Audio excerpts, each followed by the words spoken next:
இதோ இங்க இருக்கக்கூடிய எங்களுடைய லட்சக்கணக்கான திராவிட முன்னேற்ற கழகத்துடைய இளைஞரணி தம்பிமார்கள், கருப்பு சிவப்பு இளைஞர்கள் இங்க பாருங்க, சுதந்திரமா இருக்கும், குறிப்பா சுயமரியாதையோடு இருக்கும். அதனாலதான் இன்னைக்கு நம்மளை நோக்கி தமிழ்நாட்டு இளைஞர்கள் தொடர்ந்து வந்துட்டு இருக்கிறாங்க, தங்களுடைய ஆதரவை கொடுக்கிறாங்க.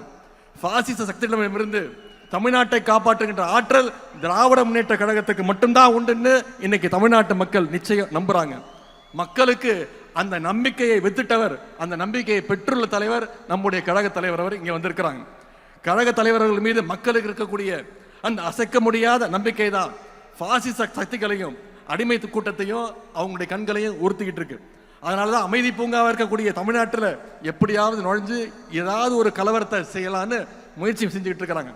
அந்த பாசிச கலவர சக்திகளுக்கு தமிழ்நாட்டு மக்கள் சார்பாக இளைஞரின் தன்மைமார்கள் நாம அத்தனை பேர் சொல்லுவோம், we will never allow you, we are ready to face the consequences. நாங்கள் உங்களை நிச்சயம் தமிழ்நாட்டுக்குள்ள அனுமதிக்க மாட்டோம். அதனால் ஏற்படுகின்ற விளைவுகளை நிச்சயம் களத்தில் சந்திப்போம்.